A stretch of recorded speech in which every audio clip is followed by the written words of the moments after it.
এই দুনিয়া ধোকার জায়গা, লোভের জায়গা, এই নাটকের জায়গা।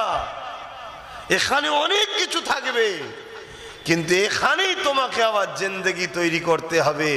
সাহাবারা যেমন করেছিল, ওলিয়া উলিয়ারা যেমন করেছে, ওই জিন্দেগি তৈরি করতে হবে। তবেই তো তুমি আমি কামিয়াবি হব। কেন এটা পুরো পরীক্ষার একটা ঘর।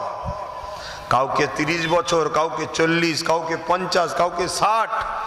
দুনিয়ায় যেমন পরীক্ষার শেষ হওয়ার সময় একটা ঘন্টা বাজে, খাতা জমা পড়ে যায়, এই দুনিয়ার আল্লাহ পাকের পরীক্ষার ঘরও একটা ঘন্টা বাজবে। ওই ঘন্টাটা হলো মৃত্যুর ঘন্টা। আমলের খাতা ক্লোজ হয়ে গেল, বন্ধ হয়ে গেল, আর কিছু করার নাই। এই খাতা খোলা হবে, সুম্মা নুফিকা উখরা ফাইযা হুম কিয়ামুন ইয়ানজিরুন, ময়দানে মাশরে ওই দিন খোলা হবে। আল্লাহ বা আপনার আমলনামা আপনাকে দিয়ে দেবে। দেখো বান্দা, জমিন আমার ছিল, আসমান আমার ছিল। আমি আল্লাহ তোমার জন্য কত ধরনের রিজিকের ব্যবস্থা করেছিলাম, কত ধরনের ফল মূল খাদ্য সবজি করেছিলাম। ওরে আমার বান্দা বান্দি রে, আমার জন্য কি করেছি দেখ। তবে আমি আমার যুবক গুণকে আর বোন গুণকে বলবো, কমসে কম আজ থেকে প্রতিদিন একবার খাতা নিয়ে বসবে। সারাদিনটা তুমি আল্লাহর জন্য কি করলে আর ইবলিস শয়তানের জন্য কি করলে একটা অঙ্ক করবে। শুনছো তো নাকি? আহা, এ নওজওয়ানেরা, এ নবী পাকের প্রেমিকেরা, ইবলিস আমাদেরকে ধোঁকা দিয়ে আল্লাহ থেকে সরাতে চাইছে। আল্লাহ থেকে সরে গেলে দুনিয়া বরবাদ হয়ে যাবে, আখিরাতও বরবাদ হয়ে যাবে। যেমন দেখো, তোমার আমার দুনিয়া বড় বরবাদ। না তোমার আমার কোনো সম্মান আছে, মর্যাদা আছে, না পদ আছে, না কোনো পাওয়ার আছে। অথচ যারা আল্লাহ নবীকে ফলো করেছিল, পৃথিবীর জমিনে তারা কত সম্মানিত ছিল, আজও তাদের সম্মানের সঙ্গে স্মরণ করা হয়। তাই বলবো, চলা রাস্তাটাকে চেঞ্জ করো, আল্লাহকে খুশি করুন, নবীকে খুশি করুন। হ্যাঁ, দুনিয়ার জমিনে আল্লাহ পরীক্ষা নেবে। তুমি যে আল্লাহকে ভালোবাসো, এর পরীক্ষাটা আল্লাহ নেবে। কখনো কাউকে অভাব দিয়ে পরীক্ষা নাই, কখনো কাউকে ধনী করে পরীক্ষা নাই, কখনো কাউকে সন্তান দিয়ে পরীক্ষা নাই, কারো সন্তান কেড়ে নিয়ে পরীক্ষা নাই। আল্লাহ পাক কাউকে সম্মানের তক্তে বসিয়ে পরীক্ষা নাই। আল্লাহ পাক কাউকে এলেম দিয়ে পরীক্ষা নাই। আল্লাহ পাক কাউকে আবার রাজ ক্ষমতা দিয়ে পরীক্ষা নাই। যে কোনো জিনিস মনে রাখবে, তুমি যদি পাও, ওটা আল্লাহর পক্ষ থেকে তোমার জন্য একটা পরীক্ষা। তুমি কি করে কামিয়াবি হবে? আমার রাসূলুল্লাহকে মডেল বানাও। কেন আমার নবীর জিন্দেগিতে প্রত্যেকটা সাইড আছে। তুমি কারবার করবে, আমার নবী দেখিয়ে দিয়ে গেছে। তুমি সংসার করবে, আমার নবী দেখিয়ে দিয়ে গেছে। তুমি যদি ধনী হও, আমার নবী উসমান গনিকে শিখিয়েছে কিভাবে অর্থ ব্যয় করতে হয়, ওই দিকটা ফলো করো। তুমি যদি রাজ ক্ষমতার আসনে বসতে চাও, আমার নবী উসমান উমর ফারুককে শিখিয়ে গেছে, ওইভাবে তুমি ওই দিকে খেয়াল করে চলো। এ যুবকেরা, তরুণেরা, বাবেরা, আমার আম্মা জানেরা, এই জিন্দেগি কারো জন্য চিরস্থায়ী নয়। কবে যে ডাক এসে যাবে, চলে যেতে হবে, কেউ তো জানে না। দরুদ শরীফ আল্লাহুম্মা সাল্লি আলা।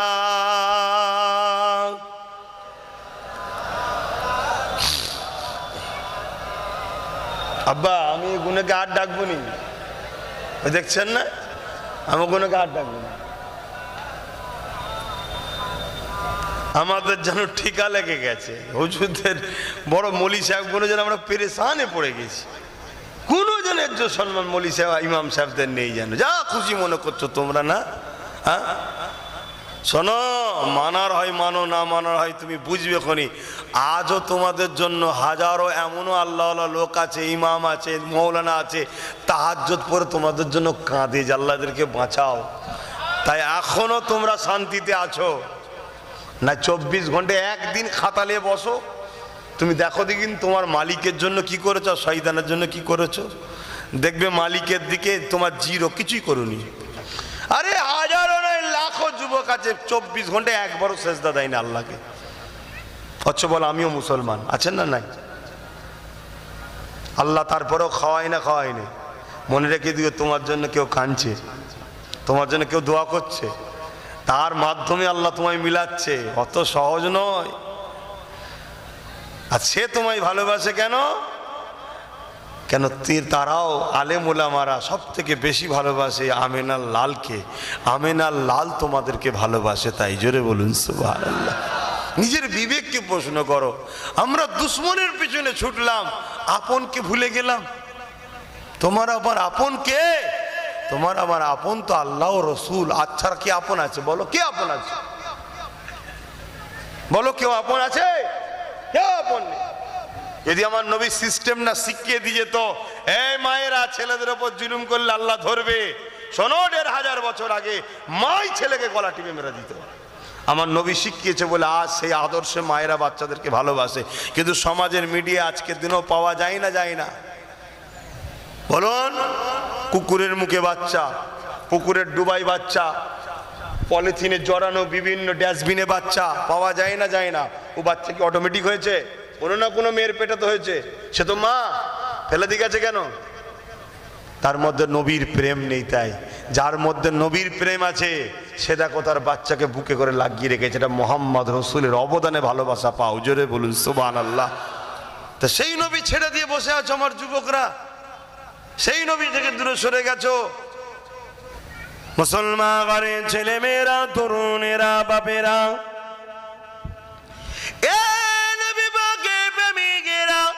আল্লাহ পাক আমার নবী পাককে কি নিয়ামত করেছেন।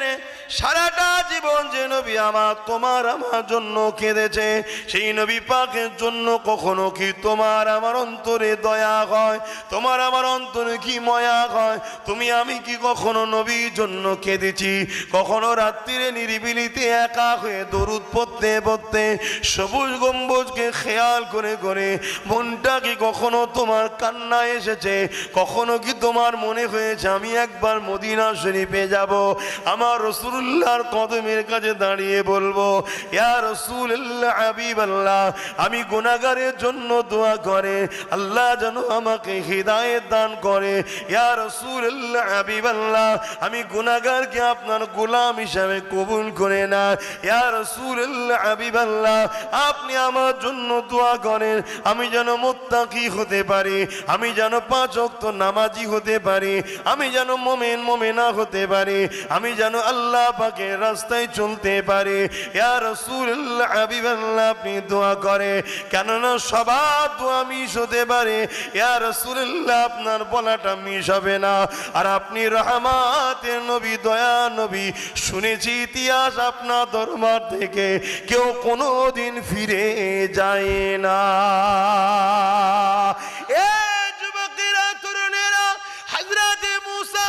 একটা উম্মত আমার নবী পাকের বামটা যখন তৌরাত কিতাবে পায়, আহমদ সাল্লাল্লাহু আলাইহি ওয়াসাল্লাম সঙ্গে সঙ্গে আমার নবীর নামটাকে কেটে দিচ্ছে, কেননা সে মুসা নবীকে বড় ভালোবাসে। তিনার খানদানের লোকেরা মুসা নবীর অনুসারী ছিল। কিন্তু আমার নবী পাক চলে আসার পরে সমস্ত নবীদের রিসালাত নবুয়াতের দাওয়াত বন্ধ হয়ে গেছে। সবাইকে আমার নবীর গুণগান গাইতে হবে, কেন আল্লাহ কোরআনে ওয়াদা করে নিয়েছিল রূহের জগতে নবী আলাইহিস সালামদেরকে দাওয়াত দিয়েছিল। সমস্ত নবীরা হাজির হয়েছিল। আল্লাহ পাক কুদরতি ভাবে মেম্বার তৈরি করেছিল। কুদরতি ভাবেই মেম্বার থেকে আল্লাহ খিতাব করতে লেগেছিল, এ আমার নবীদের রূহ, আমি আল্লাহ তোমাদেরকে তেমন করে হিকমত দেব। ওয়াইদা খাযাল্লাহু মিসাকান নাবিয়িনা লামা আতাইতুকুম মিন কিতাবি ওয়া হিকমা, আমি তোমাদেরকে কিতাবও দেব, জ্ঞানও দেব, হিকমত দেব। তবে শোনেন আমার দোস্ত, আখিরি নবী যদি তোমাদের নবুয়ত চলাকালে তোমাদের কাছে পৌঁছে যায়, তোমরা নিজেদের দ্বীনের দাওয়াত বন্ধ করে দিয়ে আমার বন্ধুর খেদমত করবে কি বলো? আমার বন্ধুর রিসালাতকে মেনে নিয়ে আমার নবীর পিছনে থাকবে কি বলো? সমস্ত নবীরা বলেছেন আল্লাহ আমরা কথা দিলাম তিনাকে আমরা সাহায্য করব মেনে নেব আমার আল্লাহ বা বলেছিলেন তোমাদের এই কথার উপরে আমি আল্লাহ সাক্ষী রয়ে গেলাম যখন এই কথাটা কমপ্লিট হয়ে গেল একটা নূর এসে সমস্ত নবীদেরকে ছায়া করে দিল যেমন মেঘ এসে ছায়া করে যায় ওইভাবে ছায়া হয়ে গেল সমস্ত নবীদের রূপ বলেছিল আল্লাহ এটা কি আমার আল্লাহ বলেছিল আমার নবীদের রূপ ইনি হলেন মুহাম্মদ রাসূল আরো জোরে বলুন সুবহান